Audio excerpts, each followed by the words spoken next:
Hey everyone. Money is a subject we don't talk about enough. Well, at least not in the context of the Fire Emblem games. So let's do just that, because it's super interesting. I've already gone over the first 8 entries in a previous video, and you can find that here if you missed that. The most important thing we learned last time is that gold can either be a fascinating mechanic or a complete non-factor, depending on how it's implemented. If you give the player more gold than they will ever need, then the player will just buy whatever they need at the time, and that's about it. It might as well not be in the game. That is how most blind playthroughs will use their gold. You buy some weapons, because you might as well, and you save some money because who knows what's coming up. But if you introduce incentives to use your gold optimally, through intriguing dilemmas, it can become very rewarding for those who like to plan out their playthroughs a bit. Mechanics such as the silver card, secret shops and FE4's pawn shop keep you on your toes, wondering what the best play is. Which is fitting for a strategy game and for analysis videos like this one. So let's dive right in, shall we? We're currently at Fire Emblem game number 9, which is Fire Emblem, Path of Radiance. Let's start with where we set up shop at the start of every chapter, the base. Gone are the mid-battle shopping sprees. Instead, the friendly merchants are safely within our camp. Technically, we've had shops in our preparations menu before in FE6 normal mode, as well as in FE8, but those only have basic weapons at a 50% markup, so they are cringe. From a convenience standpoint, this is an absolute win. Now you can go in and out of the shop as many times as you want without having to worry about forgetting something, and you will never run out of weapons as long as you don't run out of gold. And in Path of Radiance, that is about as likely as an FE4 remake that will satisfy the entire fanbase. Ike is the first lord who is not a royal, but his budget doesn't show it. I don't think the player has gotten this much money to toy around with since the days of FE1. You would have to try to run out of money here, and as long as you don't, you'll know you can buy any weapons you need right before a map without having to plan further ahead. There are only 2 exceptions to this. Some weapons are arbitrarily unavailable for one map or so, meaning you might find javelins in the shop for one chapter and then they're gone for the next. And second, there is an extended chapter that's actually 4 mini chapters in one, where you cannot shop in between. But that's it. Other than that, the system is very forgiving. This is great for people on their first playthrough, since you can mess around freely without having to fear making a big mistake. This is a legitimate advantage that I overlooked in part 1 of this series. It's nice that it's so forgiving, but for the purposes of a deeper analysis like this, it does hurt a bit because it means that the player doesn't really have to make choices. You just get everything you want.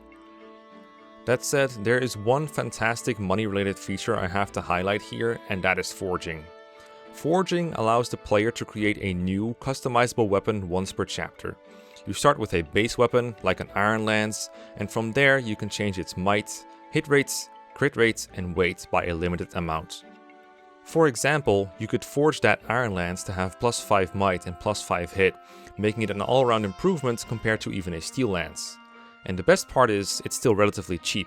This forge in particular only cost me over 2,000 gold, so you can make these forges throughout the game without ever running out.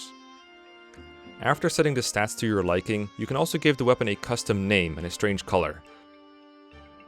Silly developers, everyone knows colors like blue and red are just meant for hair. While at first you can only make iron forges, later on you unlock the ability to forge other types of weapons. You can forge steel or silver to increase your damage, or throwing weapons to more efficiently clear groups of ranged enemies. Curiously enough, you can also forge slim swords and lances, which seems mostly pointless, but there's one possible exception. In the Japanese version of the game, there is a bug where if you try to reduce the crit rate on a weapon that has some already, it can underflow and actually max out the crit at 255. This turns slim weapons from useless to absolutely lethal. You can also forge tomes, although there's something weird going on with them. They're really expensive. In fact, forged tomes are so expensive that you can reasonably run out of money if you try to do that. Just to show how expensive, forging 5 might onto a fire tome is almost twice as expensive as doing the same onto a silver bow. Forging 5 might onto a light tome costs over 20k, 10 times more than it would cost to do the same to an Iron Lance. This is because the cost of forging is based on a weapon or tome's cost per use, which is rather low for the former but high for the latter. So as long as you color within the lines and mostly stick to weapon forges, gold management in FE9 is going to be easy as pie, just like the rest of the game. There's nothing wrong with that, but if you want to look at more complex decision making, we might have to move on to Fire Emblem Radiant Dawn. Radiant Dawn builds on Path of Radiance in many ways, and money management is no exception. The base system is back, but with a couple of fun expansions that add depth. I think by far the most interesting addition is Amy's Bargains. It's basically a secret shop that you don't need to look up online, which I've always thought was a terrible business model. Amy sells several items that you cannot get in regular armories. They can be stronger or effective weapons, skills, and even stat boosters. The key to these bargains is that they're available in limited quantities, usually only one, and only during that one base. If you don't buy that beast killer the first time it's on offer, you're not going to see it again. This adds that FOMO factor that was missing from Path of Radiance. It makes you ask yourself, do I need all this money for cheaper purchases, or can I spend one big sum buying this one-off stat booster? Can I even afford a stat booster in the first place? These kinds of intricacies work for both first and repeated playthroughs. This kind of system would have improved Path of Radiance if it weren't for the fact that you were drowning in cash there. But in Radiant Dawn you get enough to play around with, but not so much that you don't have to make any hard choices. How much do you get then? Well, that depends. Let's talk about the army system for a bit. In Radiant Dawn, you don't play from one character's perspective from start to finish. Instead, there are 3 different armies with different main characters, and this keeps shifting around. All these armies have their own item and money pools. In a way, it's a mid-ground between Genealogy's individual wallets and every other game's teleporting money bag. By itself, this isn't very deep. Instead of one big economy, we just have 3 smaller ones. But the catch is that these economies can influence each other a bit. You can transport valuable goods from one army to another if you know how. For example, Micaiah recruits Ileana in Part 1. At the end of Part 1, Ileana leaves Micaiah's army and ends up joining with Ike's in Part 3, and she takes all of her inventory with her. If you know this ahead of time, you have the option of putting things that Ike's team gets more out of on Ileana. For example, I usually give Ileana some high value sellable items such as gems, since Ike can convert that money into superior combat performance better than Micaiah can. More on that later. There's a similar thing going on in Part 2 with Elincia's army. At the end of Part 2, several characters leave Elincia and join up with Ike early in Part 3.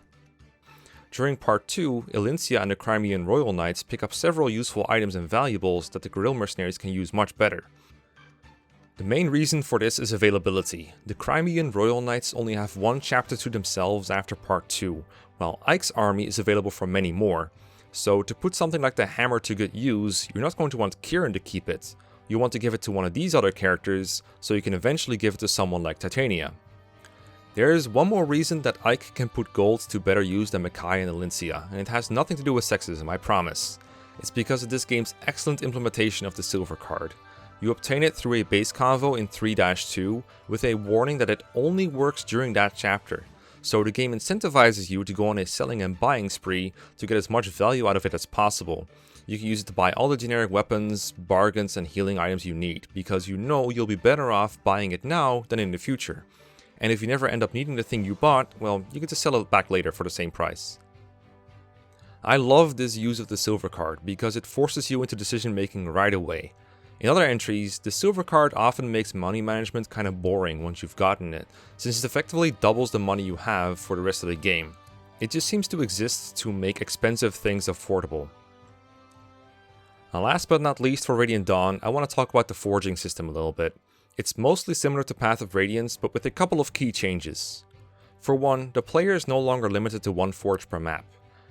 This is interesting because that aspect of Path of Radiance made it so you always want to forge. In theory, that makes you want to keep a bit of gold in reserve, because if you don't, there's a chance you miss out on an opportunity to forge a new weapon. Perhaps they made this change because Radiant Dawn is less generous with gold, so they felt like it was too daunting to also restrict the player to one forge per map. Or maybe it's because the Japanese version of Radiant Dawn already had additional restrictions in place for forging, and they didn't really think that through when localizing the game for the West. That's what my money is on, because they left a base convo pertaining to this in the game. In the end, I have found that the optimal balance for money spending in Radiant Dawn is to only buy the options from AB's bargains that I know are really powerful, and use most of the budget to forge whatever you want, whenever you want. Or I should say whenever you can, since you can only forge weapons when the Merchant Twins are with you.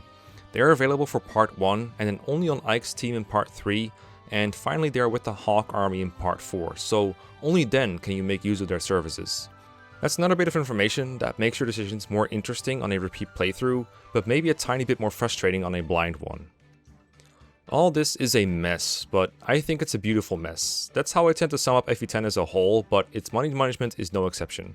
It has enough options to make things interesting, both for new and experienced players, without being too overwhelming. Let's get into a more straightforward entry, with Fire Emblem Shadow Dragon. Shadow Dragon is of course a remake of the very first Fire Emblem. The biggest change is that this time around you can actually sell your items. Man, can you imagine thinking you can sell items in FE1? Couldn't be me. The second biggest change from a financial standpoint is of course adding forging to this game. It's very different though.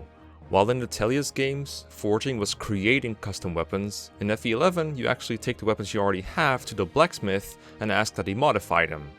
The key difference here is that you can take in almost any weapon and he'll buff it. While Ike and Micaiah are stuck with generic iron and steel forges for most of their journey, Martha and Sita run around with forged personal weapons, effective weapons, and even forged ballistas. The best weapons to forge in Shadow Dragon are the effective ones. A single point of might forged onto one of these represents 3 actual points when used against a vulnerable enemy, allowing player characters to one-hit kill enemies where they would otherwise need 2 attacks. Not only does this allow you to circumvent counterattacks, but it also saves weapon uses. The most notorious forged weapon in Shadow Dragon is of course Sita's Wing Spear, which obliterates the many mounted and armored foes in that game, including most of the game's bosses. Sita normally has underwhelming HP, strength and defense until she promotes, but with the Wing Spear it barely even matters. It doesn't hurt that the forge in Shadow Dragon is more powerful. Until now, you could only forge 5 might onto a weapon, but the Arcanean Blacksmith lets you get up to +10, with a similarly higher ceiling for other weapon stats. However, with great power comes great financial responsibility. The price for forging is outrageous. To give you an idea, if you want to forge +6 might and +10 hit on a Wing Spear, that's going to cost you 14k. Thankfully, Marth did not spend all of his FE1 riches to buy a pair of pants. He can still find generous villages and sellable bullions almost everywhere. But you can find yourself without money if you go overboard, especially since the arena winnings are lower now. In addition, the once per chapter forge limit is back. I think in this game that change doesn't impact too much because you get more bang for your buck if you go for quality over quantity with forges. What I mean by that is, it's better to make a small number of really expensive but powerful forges rather than a large amount of cheap ones, even if it means you don't end up forging every chapter. Other than forging, FE11 has the same interesting bits that we've gone over before, like the silver card and the secret shops. It kind of continues FE10's Amy's bargain system by putting a limit on how much you can buy of certain things, such as the armory selling rapiers in FE1, now selling only 1 rapier. The impact of all this is overshadowed by forging, but I wanted to note it nonetheless. Now we're almost done with Arcanea, but first, Fire Emblem, New Mystery of the Emblem, Heroes of Light and Shadow.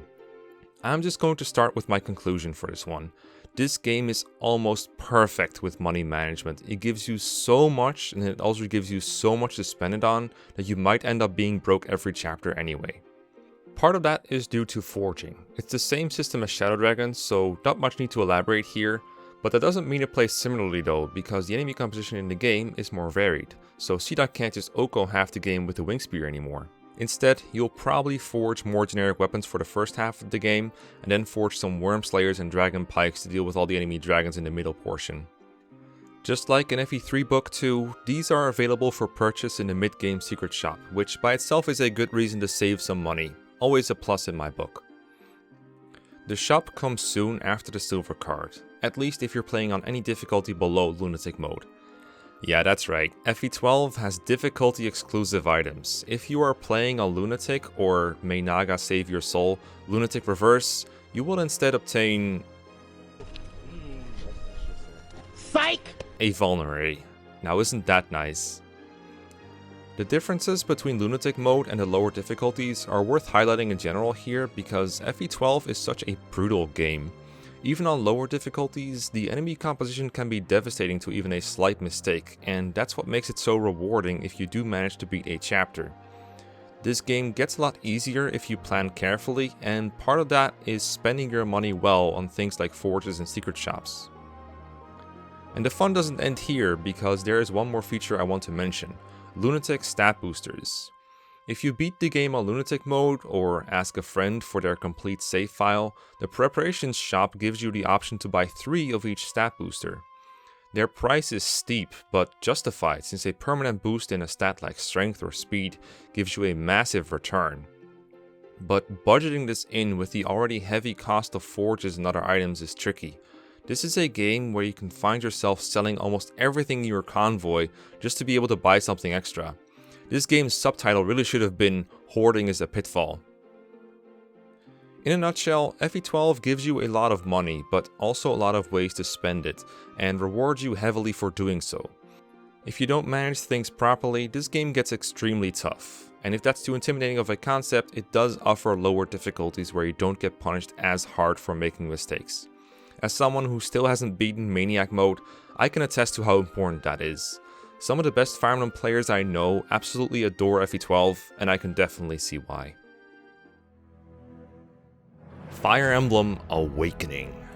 Through the lens of Fire Emblem economics, we're trying to compare numbers, we're trying to make spreadsheets, we're trying to see if we have more money coming in or going out. Fire Emblem Awakening is above such things, because Awakening is chaos incarnate. Your account balance looks like the game balance. It just isn't there. Trying to gauge what exactly the financial situation is in Elise is simply a mistake. But let's give it a go. Awakening's shopping system most closely resembles that of the Sacred Stones. It has a world map, and on almost every spot you can buy something at the shops there or do some forging. Forging is changed up again, interestingly, and I would say that forging is the one aspect of Awakening that holds the player back a little bit. Sure, you can forge almost anything still, including effective weapons, but each individual forgeable stat, might, hit and crit, can only be increased by 5 intervals. Also, you are only allowed to raise its properties by 8 intervals total, so once you max out your might by 5, you only have room for 3 more intervals for hit and crit. Weapon weight is simply not a thing in this game, which is why it isn't there.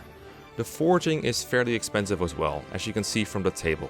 Just forging max might onto a weapon will cost you 7.5 times its value.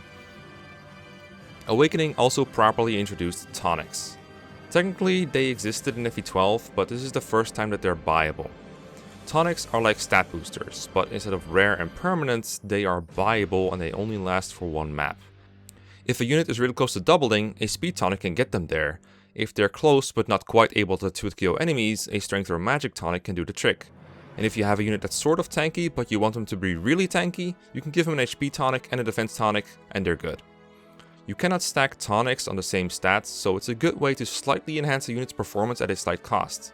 But tonics alone usually cannot salvage a bad unit's performance, and if you have to buy a full set of tonics for a unit every map, that can get very expensive, so in that sense, I think they are a great addition to Fire Emblem that Awakening doesn't get enough credit for. Now, enough with the subtle changes, let's get to the chaotic stuff. Randomly throughout the campaign, Anna will pop up on random spots in the map, and there she will offer randomly determined rare items, including stat boosters, effective weapons, brave weapons, master seals, second seals, sometimes before the usual progression of the game gives you access to these. If you listened closely, you might have heard us set random 3 times.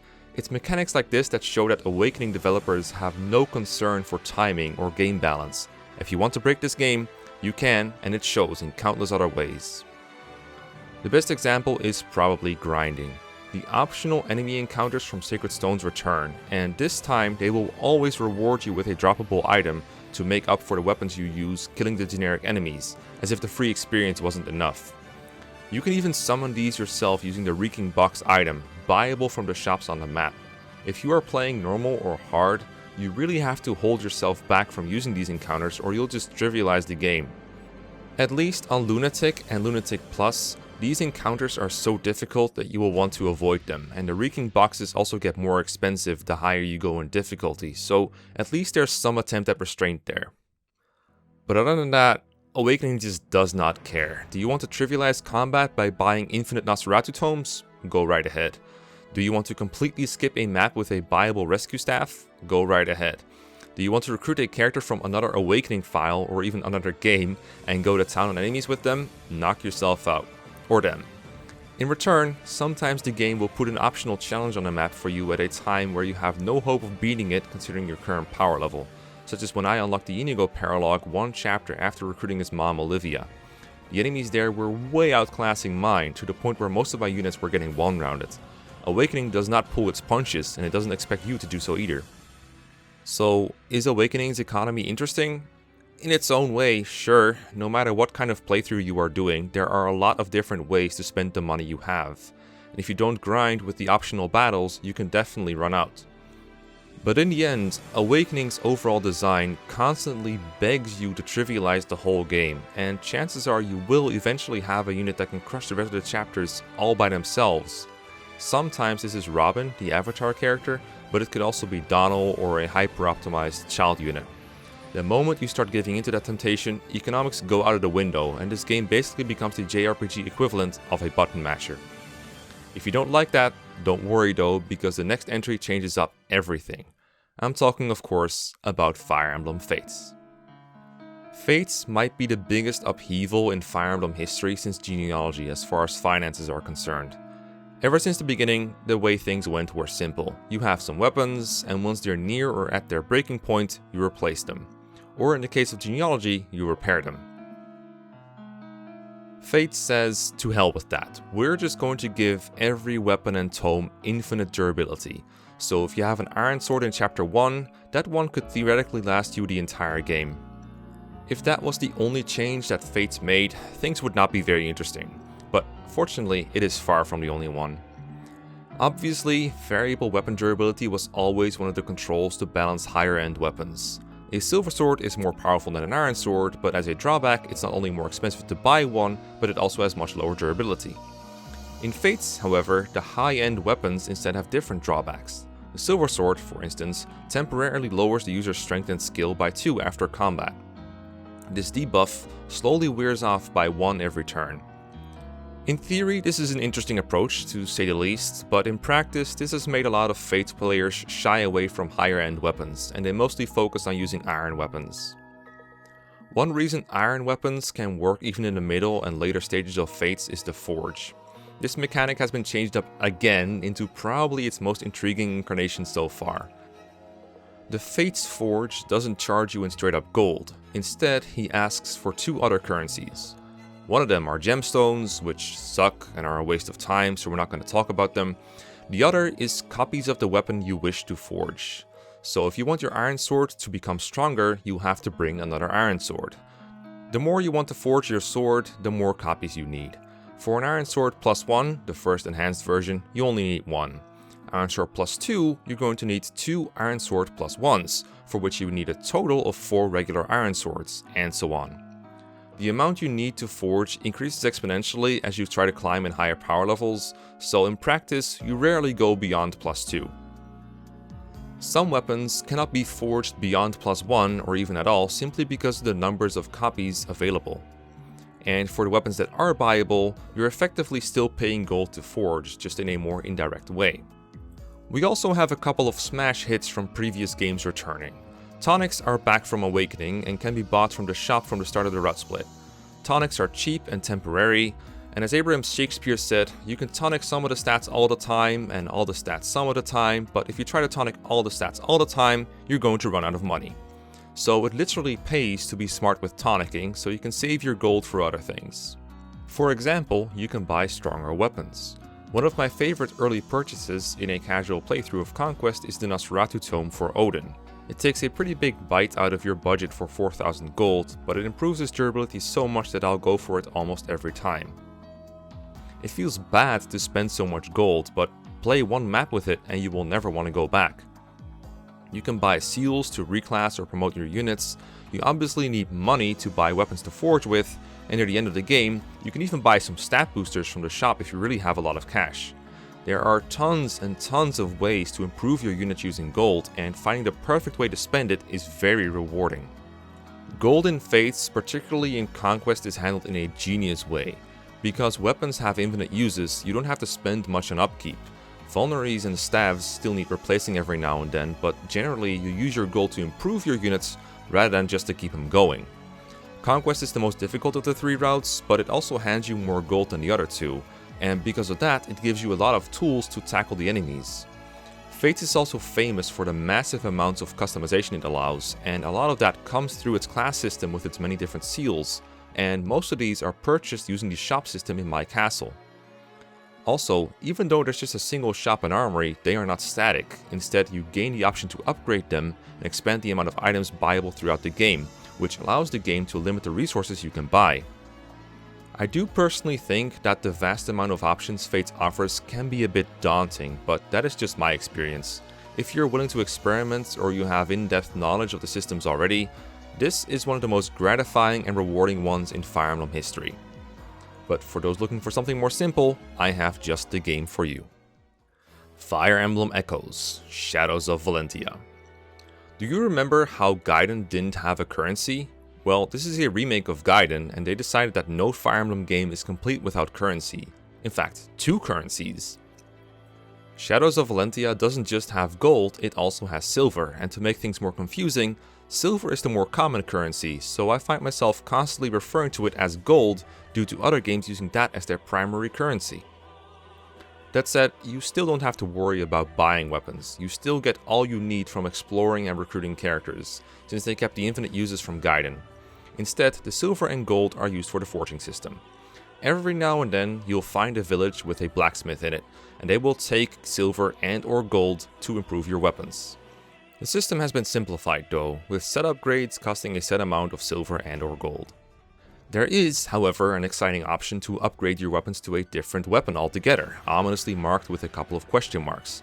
Iron can go up to steel, steel can go up to silver, that kind of stuff. Sometimes this gives a great result, such as the Killer Bow, the best weapon in the game, worth its weight in gold and silver. But at other times it's arguably a downgrade, such as how you can turn the Rider's Bane into the Rumpaya, which is less useful. If you're playing blindly, it's very easy to get scammed by the blacksmith. Let's take a brief look at the currency itself. A lot of the potential money you can get in Echoes is obtained through selling expensive items or obtaining large bags of money, which in turn are usually gotten through either finishing side quests or grinding random encounters. You can also get small amounts of silver coins by breaking pots in the dungeons, and you can sell things you don't need at the blacksmith. For example, this game's replacement for vulneries, food, is usually best off being sold. Gold coins are extremely rare, and you should think twice about spending them on a forge.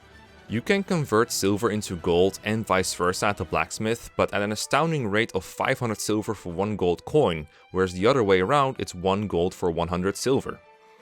Assuming for a moment the player doesn't grind for a lot of silver, the amount of money you get in Shadows of Valentia is enough to make a couple of fairly costly forges.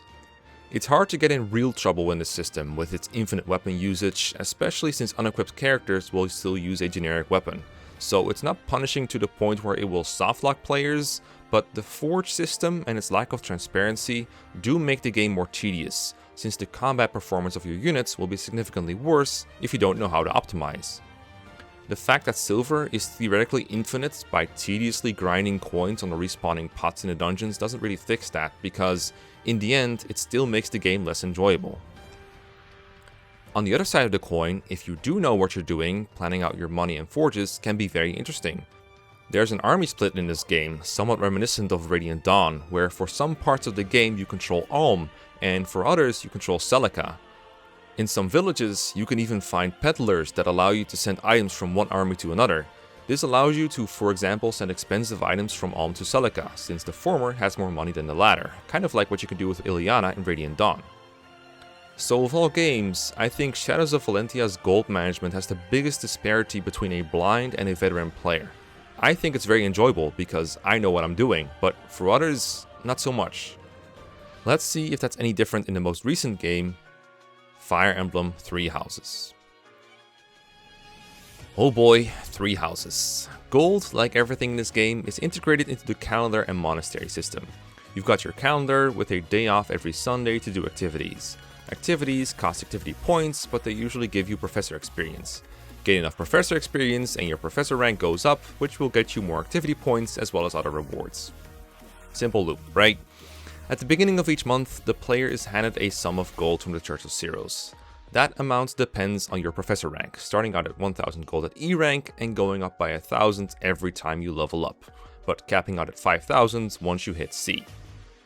But the player also obtains gold through some classic means, such as sellable bullions obtained on the battlefield, and there's a gold reward for auxiliary battles as well. When you balance these rewards against what you can spend your gold on, Three Houses certainly has potential. The most interesting thing to budget, in my opinion, are the battalions. Battalions come in all kinds of shapes, sizes, and level of authority between E and A. Most units start off with E or D rank authority, and then as they level up they become better at commanding these battalions, so early on you'll want to get everyone a basic kind of battalion and replace them with improved versions as you go along. These little armies are pretty expensive early on, about 1 to 1,500 each, and you're going to want one on almost every unit you're using.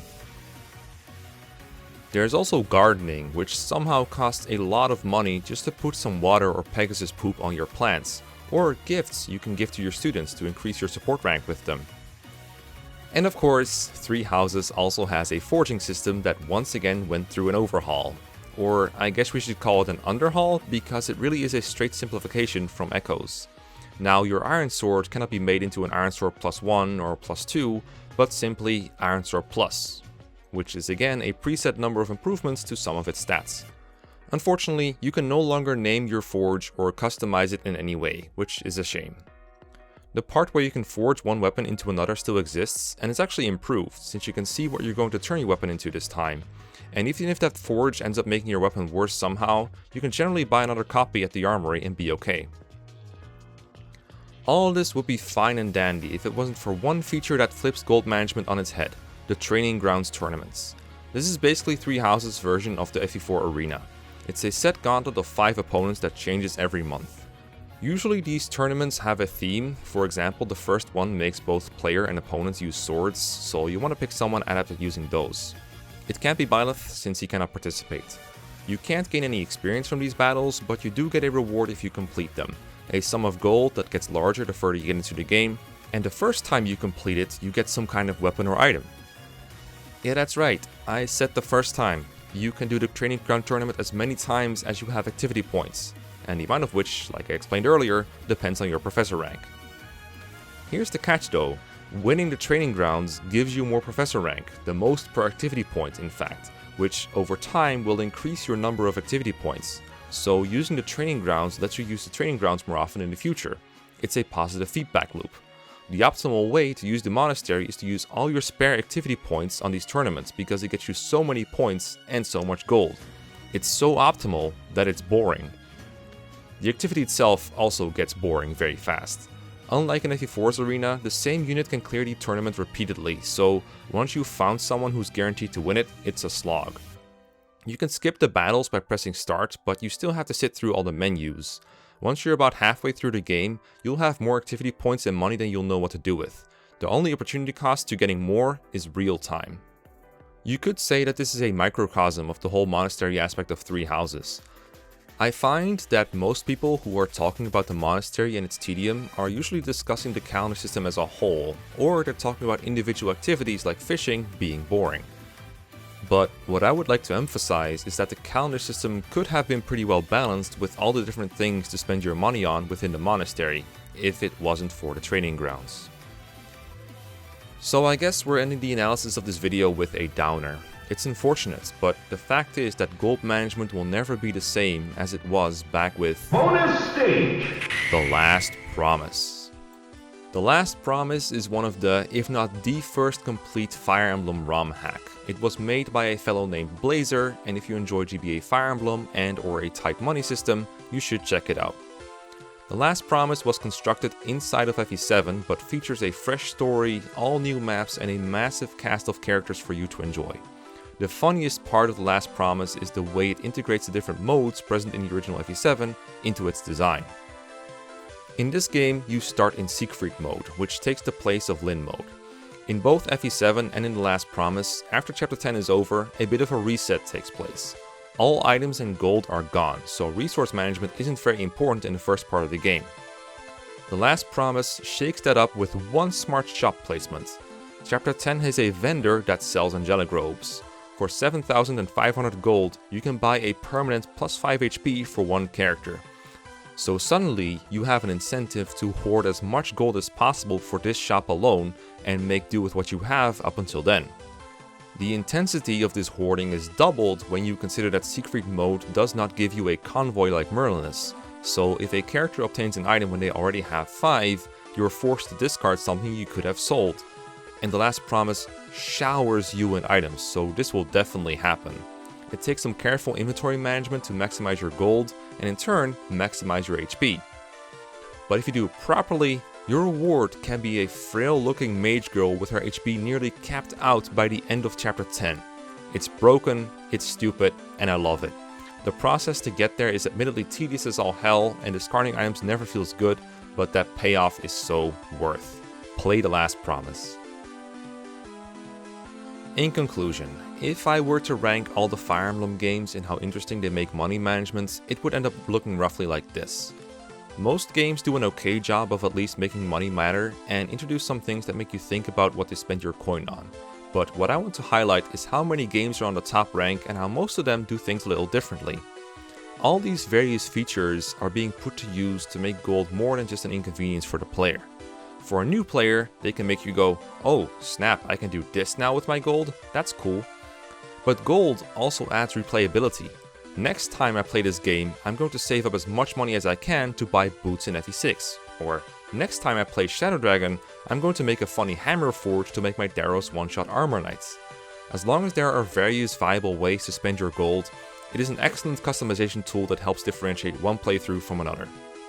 Money is what keeps your army going, and money is also what keeps me and my various collaborators going. This video was brought to you by the editing skills of Athena, and sponsored by S-tier Patreons Zelda13236, Vincent Cutie, Thick Mulder, The Vela Agenda, Scott Mitchell, Schmeep, Moo, Carasso, Jagan, Ice Lake, Hayden Stefan, Grant Johnson, D, Crimson Blader, Boots42, Blue Caterade, Ben Dion, Baku, Arkholt, Anthony, Abaddon1810, and Modi. Thanks to you all for letting me produce videos that actually look and sound good, and thanks to you all for watching.